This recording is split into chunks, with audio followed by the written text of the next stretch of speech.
be here in order to be celebrated as the 2025 Nobel Peace Prize laureate. We are all extremely happy to have you here, to know that you are here safe and sound.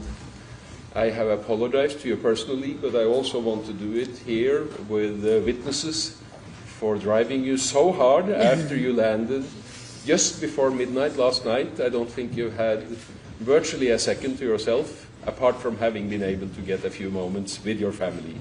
After all, we are humans. Very happy to have you here, Maria.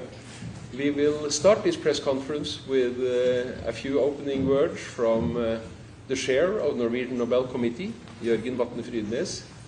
Then a couple of words from the Nobel Peace Prize laureate for 2025. And then we will open up for questions. And I will be moderating this event. And we aim to end up by quarter past 1 at the latest. Please, Jørgen. Thank you. Being here and talking about these issues has such a gravity that I cannot sit. I have to stand up for this, if you may. Because we gather here today to defend something far more important than either side of political or ideological divide. We gather to defend democracy itself, the very foundation lasting peace rests upon. Democracy is what allows nations to handle conflicts without violence. It turns fear into participation and power into responsibility. And this is what this is all about. Democracy, not dictatorship. Peace, not oppression. Few places show this contrast more clearly than Venezuela. There, the opposition united around a simple, essential demand: free elections and representative government. This shared commitment, despite political differences, is the very heart of democracy. But today, Venezuela faces the opposite. The country has entered one of the most repressive periods in years.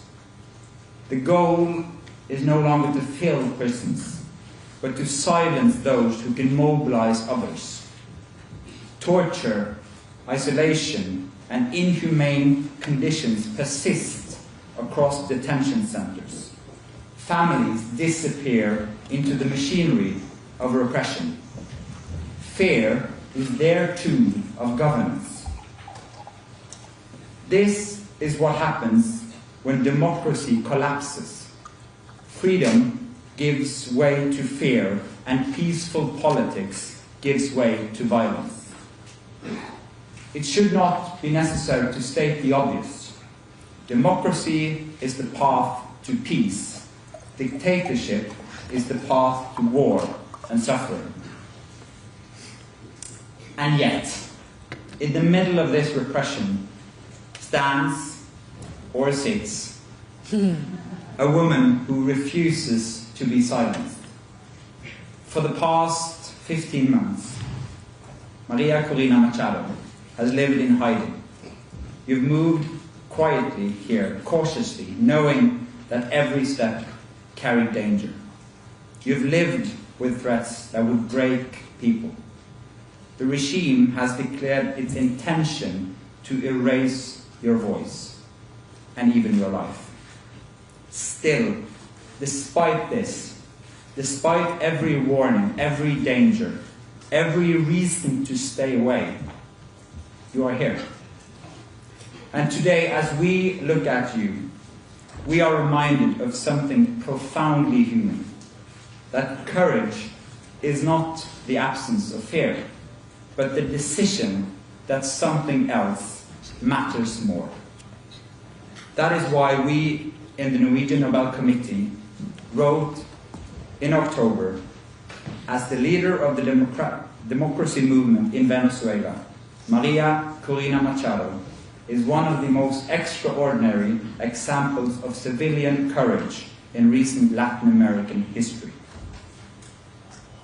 But citations and speeches cannot grasp and capture what it means to see you being here in this room, in safety and in dignity.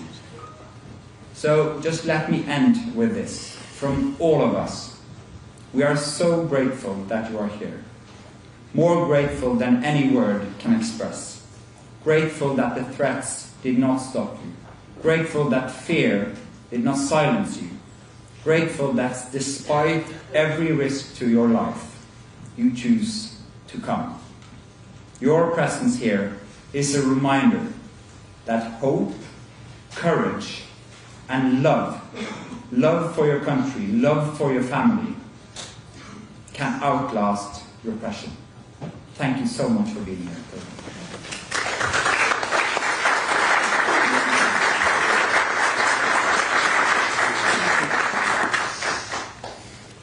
My turn.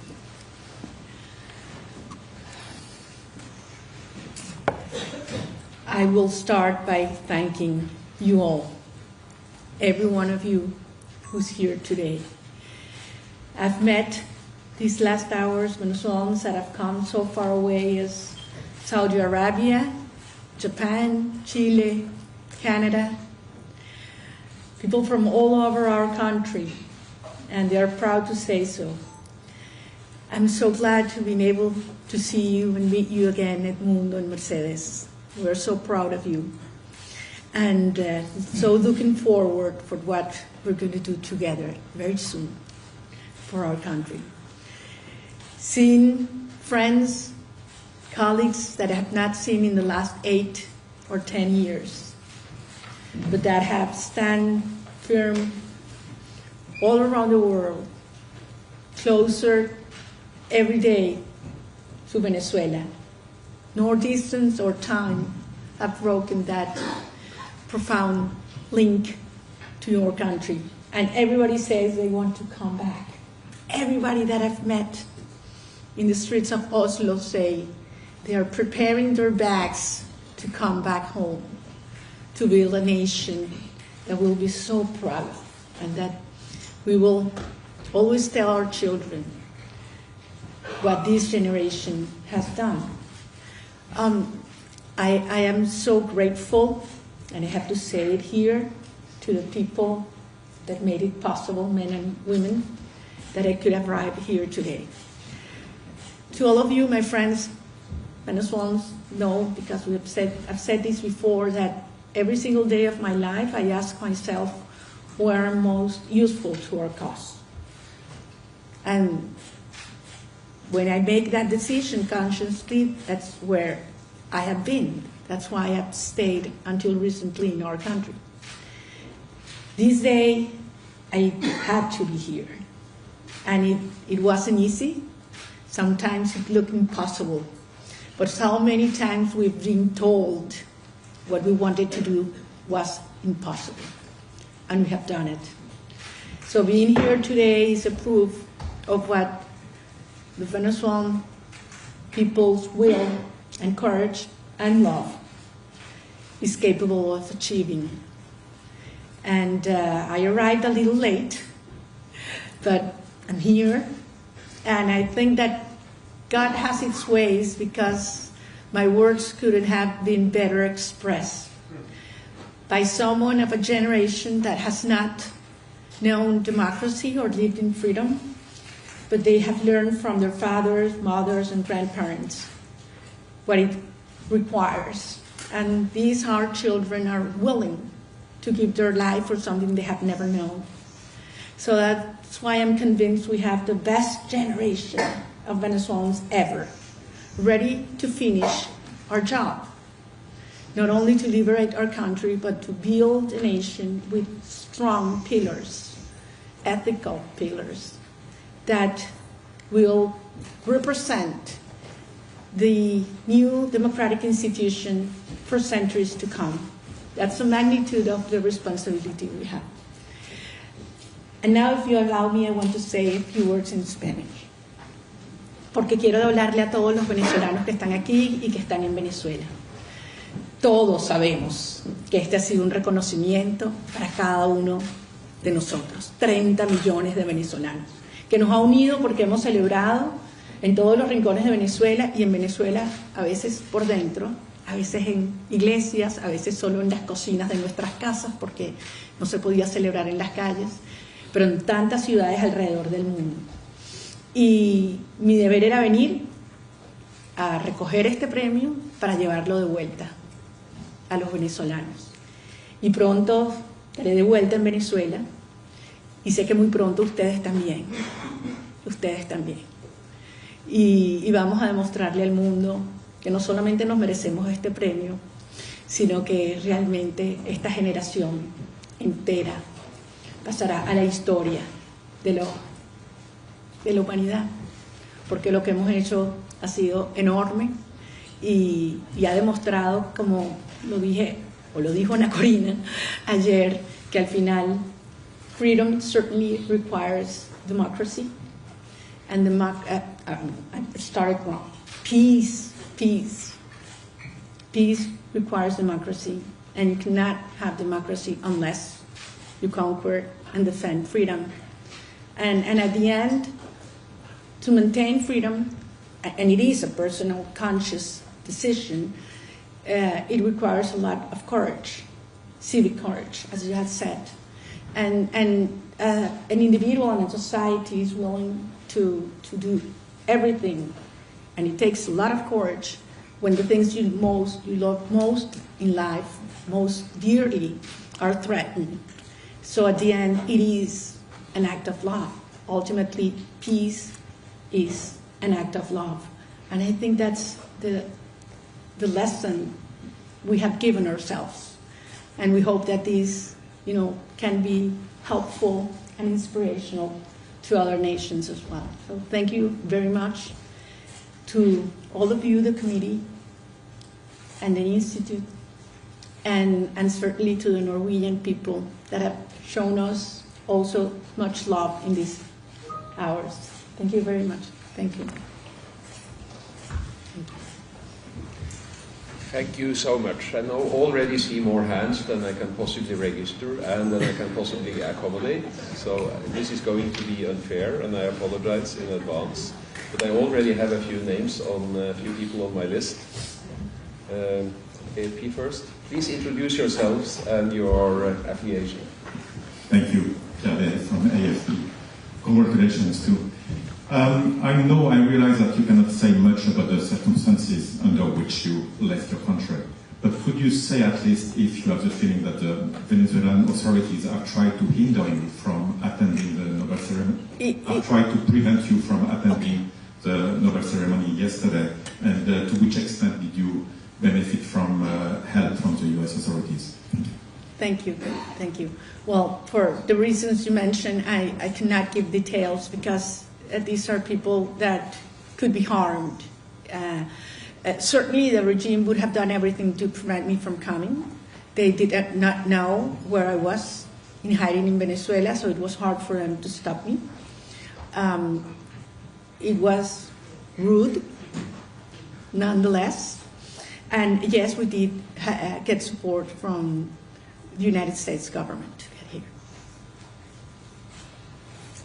Thank you. And I have to ask everybody to limit yourself to one question and not follow Pierre's example of sneaking two questions into one. That's an old, well-known trick, and it did work in this instance. It may not work again. Please, with the light hair there, yes.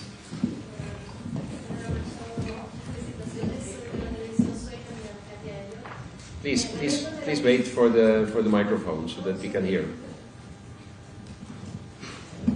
Soy Katia Elliot de la televisión sueca. Muchas felicitaciones.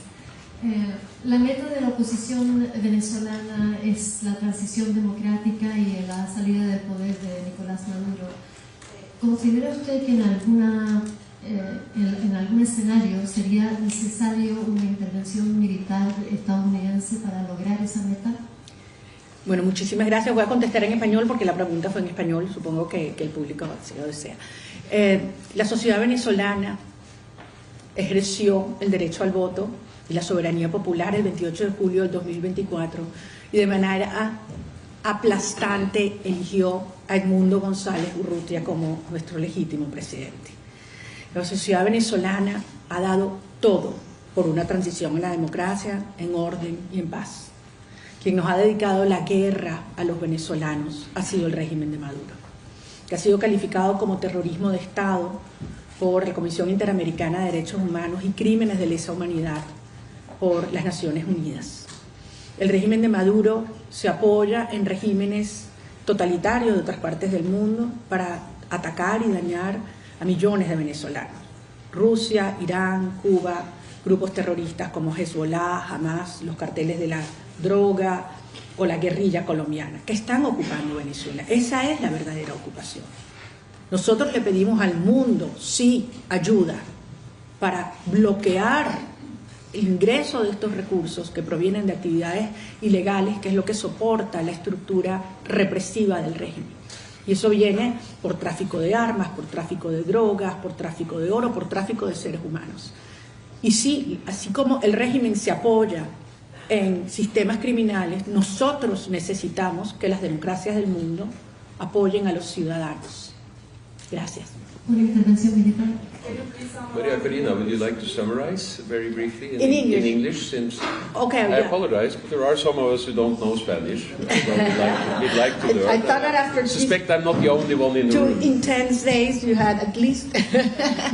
No, I was asked if you were supporting an intervention from the United States, and I said that Venezuela has been already been occupied by forces from totalitarian regimes such as Russia, Iran, Cuba, and criminal groups such as Hezbollah, the drug cartels, and the Colombian guerrilla. And as the regime seeks support and gets support from these totalitarian regimes, we, the Venezuelan people that have tried everything, institutional means, ask support from the democratic nations in the world to cut those resources that come from illegal activities and support of repressive approaches.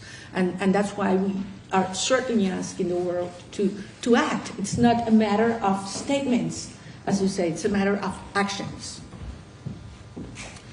Please, then the woman with the light hair and the yellow key strap. I'm not going to name you, even though I know some of you. Please introduce yourselves.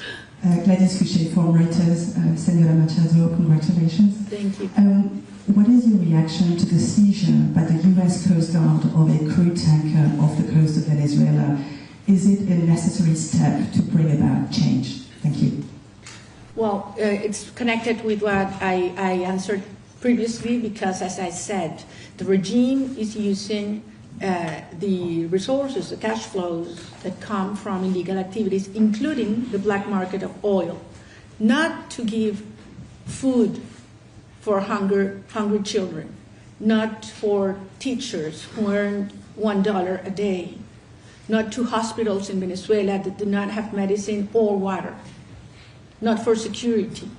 They use those resources to repress and persecute our people, to buy arms, to infiltrate the military or movements, to pay for those that commit crimes and repression, to maintain our friends and colleagues in prison. So yes, these criminal groups have to be stopped, and cutting the sources of illegal activities is a very necessary step to take. Please, with the green shirt there, just behind the previous. Hi, congratulations on this prize. My name is Heidi Chesset from Bloomberg News. I'm wondering about your plans after you leave Norway. Are you going on a tour in Europe? Are you visiting the US? What will you do before returning to Venezuela? Thank you. Thank you very much. I've been hearing several suggestions about that in the last hours and getting quite a few invitations but to be absolutely honest, I'm taking one day at a time. There was great uncertainty if I was able to come. So I had not made many plans. So now that I'm here, I certainly want to spend a few hours with my colleagues, friends, and my children. I should make 1 or 2 visits to the doctors, different doctors. After all, it's been more than a year and a half. Certain things I should take care about. And yes, there are some meetings that I believe could be very useful that I do before I go back home. Please, we are not accepting unsolicited questions. There is a moderator here. Please, be quiet. I'll translate. They asked me if I could. They asked you? No, they asked us okay. if I can repeat this question in Spanish. I think it's important. Okay, that you're welcome to do. As I told you, my Spanish is virtually non-existent. No, and as I told you, does mean you have to translate. I'm learning how to deal with the Norwegians. Well, last night the police didn't want me to go out and say hello to the people, and finally we agreed. So it's a dialogue. Me preguntaron cuáles eran mis planes para después de la estadía en Oslo, y le decía a la reportera de Bloomberg que la verdad es que estoy llevando cada día a la vez. Al final no tenía la certeza de que yo vendría, y por lo tanto estoy pensando que es lo más útil para nuestra causa que yo debo hacer. Si quisiera estar algunas horas con mis hijos, con nuestros equipos, que después de todo tenía mucho tiempo sin verlos y hay mucho que trabajar, y siempre en persona se puede ser mucho más eficiente.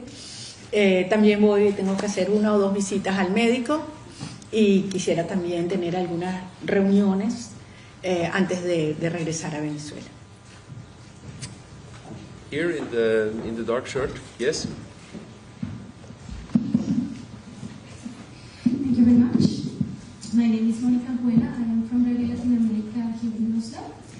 And this prize has been... Are you able to speak up a little bit? Yeah, this prize has been very controversial in Norway. Some people are very happy. The Norwegian society are very happy for you, but other part of the society is not so happy. They say that you constant calling for intervention, international intervention, and you rejection to participate in the dialogues with the opposition and the regime. Don't be aligned with the Norwegian, with the Nobel Peace Prize core principles. So for those people, for those Norwegian citizens that are not so agree with the committee, what do you say to them about take a dialogue as a path to restore democracy in Venezuela? Thank you. Thank you very much. Well, I have to say that many times in our journey, the truth has been very uncomfortable for some people. And we have paid a high price for telling the truth. And many times it would have been much easier and politically correct to keep in silence. But we decided to speak out. And it brought us sometimes pain and people that wouldn't understand our stances. But at the end, I think that holding to the truth, it's what creates trust, and that's the essence of what we're fighting for. So I respect other people's views, and I know that the situation in Venezuela is very complex. But this morning I had a great conversation at the Parliament, and there were representatives of every single political party in Norway, And I was so impressed to see how a society with institutions can work and passionately defend their ideas, but do it respectfully. And that's precisely what we want in Venezuela. That's what we're fighting for. So I ask anybody, that perhaps, and it's their right to have a doubt, to look further into what's truly at stake in Venezuela right now. And this is not only the unity of the opposition, but I insist it's the unity of the whole nation, what has happened in our country.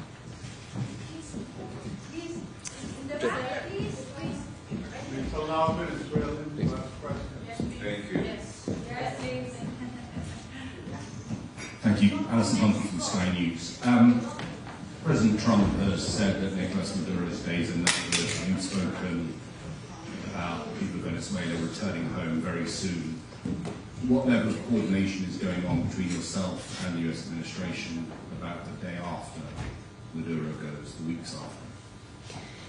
Well, we are not involved at all in the decisions or operations that regard to the national security of other countries. I mean, every country has its own right for legitimate defense, and when they feel that their national security is at stake, they act accordingly. We have been working hard, not only with the US government, but other governments in Latin America and Europe, in terms of explaining in detail how we are prepared for the first 100 hours and the next 100 days in a country that has a multidimensional crisis. It's not only the humanitarian crisis, the financial crisis, the public services crisis, the security crisis, all together. So it's quite a challenge that President Edmundo González and his team have, but I want to assure you that very talented, experienced, and honest professionals within Venezuela and abroad are working together, and we have the plans and teams ready to take control on day one. The man with the white earpiece there, excuse me. Yes, please. You have the mic. Please wait for the mic. Hola, mi nombre es Alejandro Hernández de Venezuela. Preguntarte, María Corina, qué está previsto en esta etapa cuáles son los pasos siguientes en esta etapa. ¿Cómo podrías dibujar la ruta que viene en estos próximos días o en el corto plazo? Y si su vuelta a Venezuela está prevista, aunque Maduro aún siga al frente del poder. Bueno, mi vuelta a Venezuela será cuando pensemos que las condiciones propicias en términos de seguridad y no depende de la salida o no del régimen. Será lo antes posible. Lo que tenemos todos claro, Alejandro, es que hemos hecho un esfuerzo extraordinario en estos meses de persecución, así como innovamos en el crear el movimiento para triunfar en una elección absolutamente controlada por el régimen, en términos que yo creo que ningún otro país habría aceptado. También estamos ahora innovando en la organización de una sociedad que está bajo la brutal represión. Y esto ha crecido enormemente. El Premio Nobel además nos ha dado una inyección de energía a la gente y se ha disparado aún más la gente que ha querido involucrarse. Y lo que hay que seguir es preparándose para la transición, aumentando la presión externa y manteniendo y avanzando en la coordinación externa, que incluye, entre otras cosas, lo que preguntaba aquí antes tu colega, de que el mundo tenga muy claro cuáles son los planes y las áreas de cooperación que se van a requerir durante el periodo de transición. You want this in English? If brief, yes, please. Okay. Sure, I'm not the only one. I follow instructions. Well, he asked me what are the next steps, and if my return to the country was conditioned to Maduro leaving or not power. I said that I'm going back to Venezuela regardless of when Maduro goes out. He's going out, but it's going to be determined in terms of what is the moment when I finish to do the things that I came out to do. And it's the proper conditions to go back, I will go back. And the next steps include, keep on growing our citizen organization in clandestinity, and organizing, the citizen movement to be ready when the moment comes, to keep on preparing our teams and plans for the first 100 hours and days, and certainly the coordination with the international allies, not only to finish this phase of our process, but in the transition process, which is going to be critical to have good cooperation with agencies and governments. This morning we were talking about this with your Prime Minister, and we are sure that we will get strong support from Norway. And we have a lot to learn from your institutions, the Energy Agency and other areas in which we will need to work from day one. With the grey cardigan, very close to the mic. Thank you. I'm Corina Machado from Radio Romania, and I was wondering when the day will come, what institutions you will internally reform first? Will this be police, justice? Thank you. Thank you. That's a challenging question because the right answer would have to be all. Venezuela's institutions have been absolutely devastated. Of course, there is a priority, and the priority is always the people. But having said that, there are many areas that are connected. I mean, you cannot have a vibrant economy that creates jobs if you don't have rule of law. And nobody's going to invest in a country in which you don't have security for the people, for the workers. And so on. How do we choose between education and health and protection to the most vulnerable sectors? I mean, this all has to be addressed, and has to be addressed twofold. As the emergency dimension, because people need to feel in their bodies and souls on day one what the arrival of freedom means, on day one. And also on a second level, the profound reforms, transformations we need to do to build up this new institutional frame that will have to last for a long time. So we will need to work very fast on the security, police, and military side. We need to work very fast on the justice area. We need to put order in our economy and public accounts. We need to create conditions and incentives for international investment to come. And certainly the most important, we have to get the Venezuelan citizens involved and be co-responsible of everything that we're going to do. Thank you. The woman with the dark hair. Yes?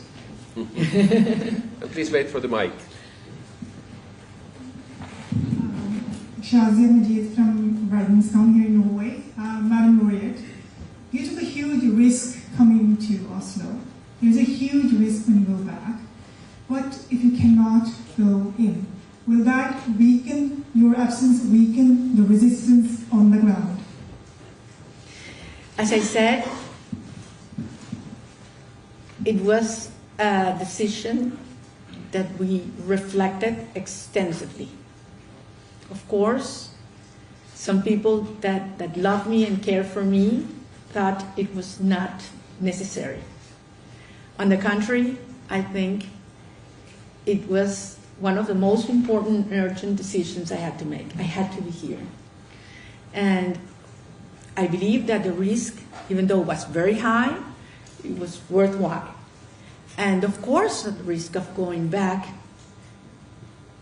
perhaps is higher, but it's always worthwhile.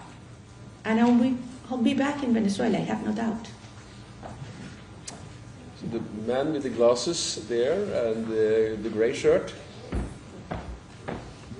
Two men with gray shirts. I'm being hijacked here. Okay, you'll get your chance. He has glasses. Felicitaciones, soy Anatoly Kurbanov de New York Times. Por respeto de moderadores, voy a hacer esta pregunta en inglés. You've been very clear that you want to focus international attention on what's happening inside Venezuela, on the suffering and abuse happening inside Venezuela, and at the same time, I know you have been frustrated by attempts by some Western media to view your movement, view your work through the prism of American politics, of partisan tensions inside the United States. At the same time, you have dedicated this prize to President Trump. Can you explain this apparent dissonance? Well, I think it's absolutely coherent. The war that Maduro has declared towards the Venezuelan people has brought us, as I always insist, great pain and destruction.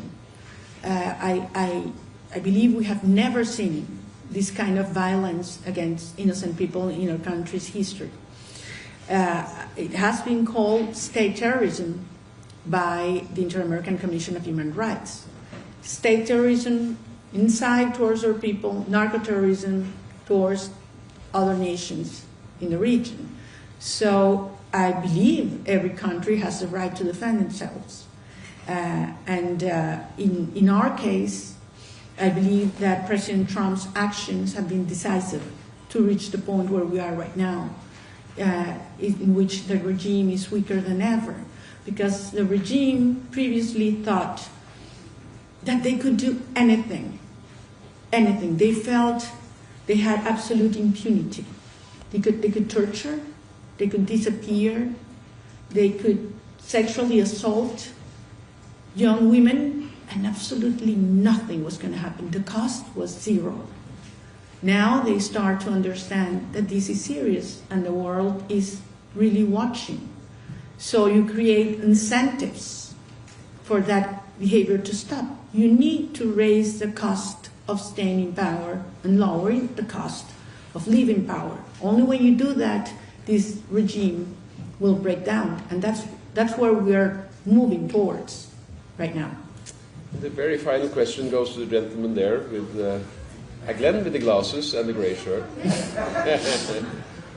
María Corina, Luis Carlos Díaz de PITV. En este momento hay madres y hermanas y familiares de presos políticos buscándolos porque están en desaparición forzada. Hay miembros de tu equipo que están incomunicados, que han sido víctimas de tortura. Estás acá. ¿Qué mensaje tienes para todas estas personas que están en Venezuela, que no pueden celebrar en público y que están esperando ser bien representados? Te agradezco mucho la pregunta, Luis Carlos, porque además sé que todos los periodistas venezolanos que están aquí han sido la voz de miles y miles de hermanos y compañeros, incluyendo a Rafael, a Henry, a Perky, Nora, Katy, Gabito. En el camino, confieso esto, que fue sobre todo una etapa muy difícil, la forma de conseguir un poco de tranquilidad fue empezar a recordármelos uno por uno y a nombrarlos uno por uno. Y me dio mucha fuerza, ¿no? Porque al final esto que estamos haciendo es por ellos. A mí me ha tocado anunciarle a madres que sus hijos han sido detenidos. Y déjame decirle que ha sido el momento más desgarrador y difícil de mi vida. Y en este tiempo, en estos 16 meses, dedico todos los días tiempo a hablar con familiares, sean hijos, esposas, madres de muchos de nuestros compañeros, algunos yo ni los conocía. Ayer cuando pude abrazar a mis hijos, yo pensaba en ellos, Flor, la mamá de María. En ese instante yo decía, Dios. Y madres que no han visto a sus hijos en más de 10 años porque se han tenido que ir del país, ¿no? Y les digo, es difícil que el mundo entienda lo que ha sido la separación de la familia para los venezolanos. Y fue una estrategia intencional para quebrarnos, ¿saben? Porque pensaron que con eso iban a hacer la sociedad venezolana más débil. Tú fracturas la familia, sumerges a la gente en la tristeza, ¿no? Y fíjense que al final eso se convirtió en la gran fuerza que nos ha unido y que ha derribado todas las barreras. Es decir, nuestros hijos de vuelta en casa, los presos, los perseguidos, los que se han ido. Y yo siento que no ha habido una generación de venezolanos mejor preparada para eso. El dolor nos ha unido y no hay otra generación que ame la familia, la libertad y su tierra, el poder recorrer tu país como esta generación. Son nuestros héroes y son los primeros homenajeados, cada uno de ellos, con este honor que nos han ofrecido. That's a long answer. It's about the political prisoners. Is it possible to say? Yeah, I'll do it. I'll do it as quick as possible. He was asking me that I was able to embrace my children. How do I think political prisoners feel? And I was telling them that on my way here, I was going through the names of our friends and colleagues that are currently under detention or disappeared, and remembering so many times I had to call some mothers to give them the news that their child has been taken by the regime, and that's one of the hardest moments I have gone through in my life. But I'm, what we're doing is precisely for that, so that every Venezuelan mother can hug their children in Venezuela very soon. And that's the reason why I'm here. And believe me, seeing you, each of you, has given me so much energy and strength, and I'm going recharged back home. Thank you. Thank you. Thank you, Maria. Please. I know I already said it was the last question, but I'm going to ask you, Maria, would you be comfortable with us extending this with a few minutes? Yes, of course. If you're comfortable with that, yes.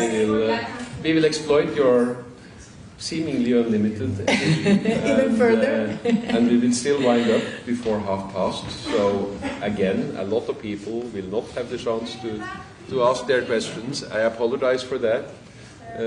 Please, I am the moderator, and unless there is discipline in the room, we will have to abrupt the session, and I hate to do that. So please bear with me. I know I'm not able to be fair. It's impossible to register 100 arms at one and the same time and see exactly which one was a split second before the other one. We have one woman here at the front. Yes, please. The microphone will come your way. Hi, María Corina, Natalia from Chile, from Noticias. I'm going to do the question in Spanish. Me gustaría saber su perspectiva latinoamericana. Hay muchos venezolanos que se han ido de su país. Chile ha recibido a muchos, es uno de los países que más ha recibido venezolanos. ¿Qué mensaje tiene para ellos y también para las autoridades, considerando que este domingo hay elecciones y podría haber un endurecimiento de las políticas migratorias? Gracias. Como dije antes, la migración ha sido uno de los procesos más desgarradores para nuestro país. Y tenemos venezolanos en todas partes del mundo. En particular, estamos muy agradecidas a aquellos países agradecidos que los han acogido, recibido e integrado a sus costumbres, a su economía. Y entendemos que la llegada de cientos de miles o millones de ciudadanos de otra nacionalidad puede generar tensiones internas. Al final, lo que nosotros queremos es que todos regresen y que mientras permanezcan en estos países, estos gobiernos entiendan que se han ido en contra de su voluntad y que salvo escasísimas excepciones, son gente súper competente, súper preparada y que está aportando muchísimo en los países donde va. En el caso de Chile, espero que se mantenga un espacio de respeto y de bienvenida a los venezolanos hasta que regresen muy pronto a Venezuela.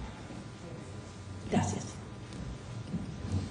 You want to help the rest of She us was out? asking me about the Venezuelan migrants and that there's a presidential election next Sunday in Chile, and I'm saying that we do ask, we are first grateful to countries and governments that had received so many Venezuelan migrants that are hardworking and honest and family-loving individuals, and that we hope that they keep protection until they are able to come voluntarily back home. We have a woman there with a gray sweater. Please, Mexico here, please. Mexico here.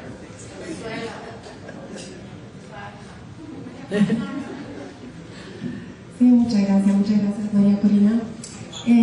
Soy Ingrid Fadez de clase Campbell. Hace una semana usted dio una entrevista a nuestro periódico y en esa entrevista usted afirmó que déjame ver. Bueno, hago otra pregunta entonces. ¿Cuáles son sus aliados principales en Europa? Porque usted ha firmado la Declaración de Madrid y quería preguntarte, la Declaración de Madrid y esta unión de partidos políticos, ¿qué tan importante sea para tu proyecto político y para la gente de Venezuela? Nosotros hemos logrado construir una coalición, un movimiento de apoyos internacionales, de partidos, de movimientos, de gobierno, que va a todo lo largo del espectro, digamos, ideológico. Y nuestro presidente Edmundo González Urrutia ha sido recibido por presidentes, primeros ministros en Europa y en otras partes del mundo, de distinta orientación doctrinaria, porque al final se entiende que nuestra lucha está por encima de estas diferencias que son absolutamente legítimas y necesarias en una democracia, si tienen que ver con principios. No, parece muy lamentable que hayan algunos gobiernos que a esta altura en Europa no estén asumiendo la realidad y la naturaleza de lo que vivimos en Venezuela, pero hay otros, y hoy lo vimos aquí en el caso de Noruega, que llaman las cosas por su nombre y que están dispuestos a asumir la posición de la verdad, de los derechos humanos y del pueblo, que al final es quien eligió. Así que yo estoy muy optimista de que esta coalición internacional, ahora con el Premio Nobel, se va a fortalecer y ampliar mucho más.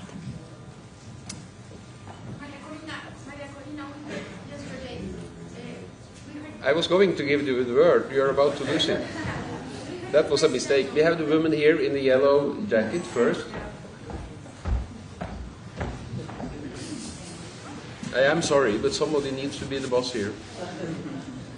Hola María Corina, ¿cómo estás? Carla Angola de TVB Network. Quería si por favor podías ampliar un poquito sobre lo que dijiste del apoyo de Estados Unidos para tu salida de Venezuela.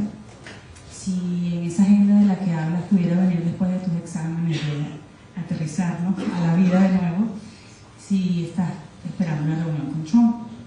Y también preguntarte cuándo es el deadline, porque sabes que la prensa ha especulado mucho en Estados Unidos sobre si se le dio un ultimátum, sobre si el viernes pasado, sobre si ya Trump le pidió definitivamente salir del país, sacar a su hija, a su hijo, a su esposa, a su mujer. Él pidió indemnizar o darle impunidad a 100 miembros de su equipo.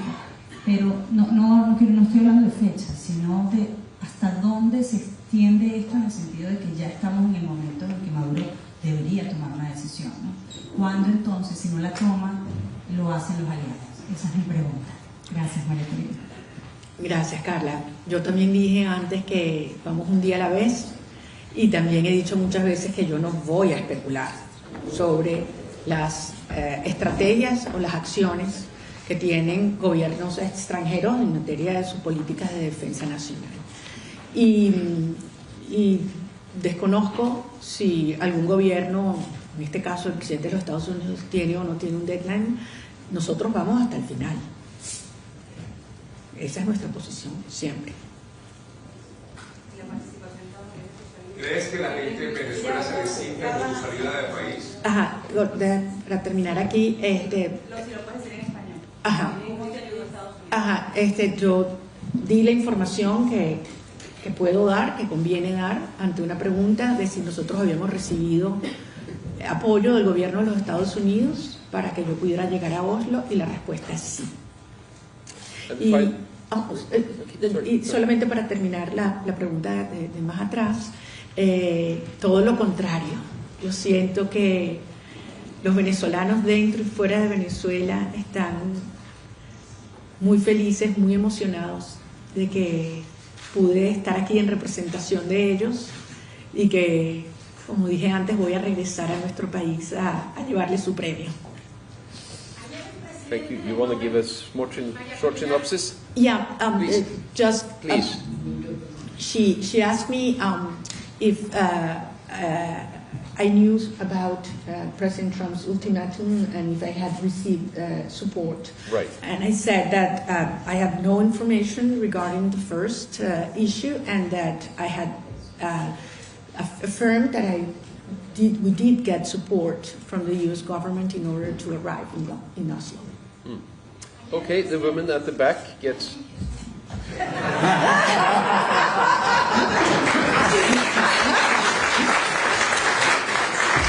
Perseverance. The thing is, you would get me anyhow. I don't want you to lose it, but please be silent. This is the last question. We are now going to wind up. I know there are another 100 people in the audience who would have liked to ask questions. They need to go to the forum. They have the activity. Ayer escuchamos del presidente del Nobel de la Paz que dijo: Maduro, step down y reconoce el resultado de las elecciones. Lo dijo claramente. Entonces mi pregunta es: ¿cuál es tu mensaje para Maduro? Y si nos puedes compartir si tú quieres correr para la presidencia de tu país. Gracias. Gracias. Y te felicito por la perseverancia. Gabriela Sotomayor, México, Proceso. Soy corresponsal en Naciones Unidas y te vi hace muchos años y hemos corrido varios años con esta historia. Gracias. Al final, la decisión ha sido de los venezolanos. Los venezolanos logramos, en condiciones extremas, Gabriela, donde nadie creía que era posible, nos dijeron es una locura, es imposible, pudimos demostrar lo que nosotros queremos. De manera que aquí lo que nosotros estamos defendiendo y vamos a impulsar es la voluntad de los venezolanos.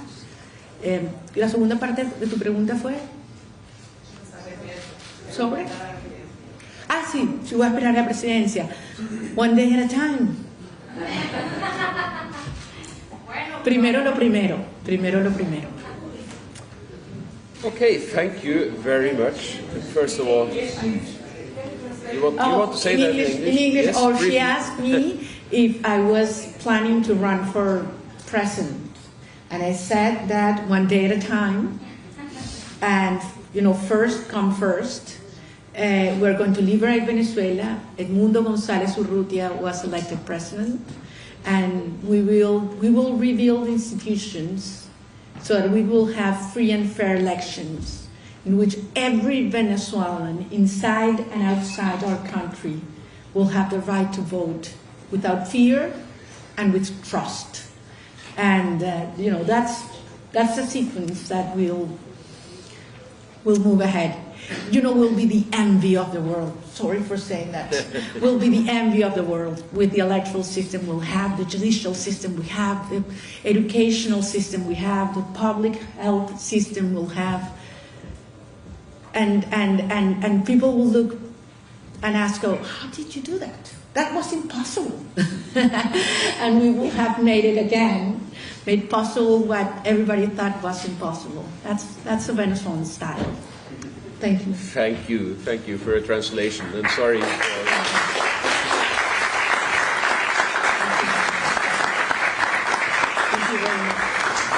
Unfortunately, we are winding up. I apologize to all those who didn't get a chance to ask their questions.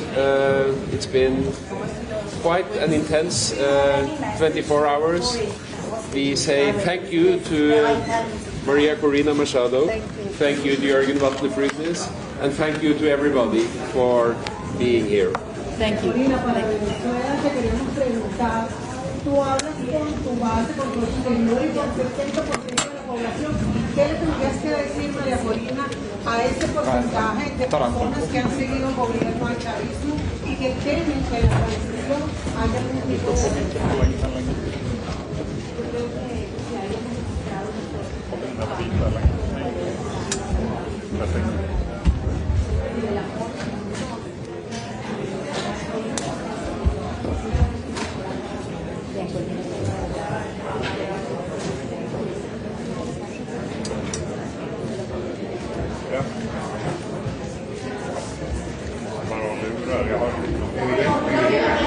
Dominicana, María Corina Machado.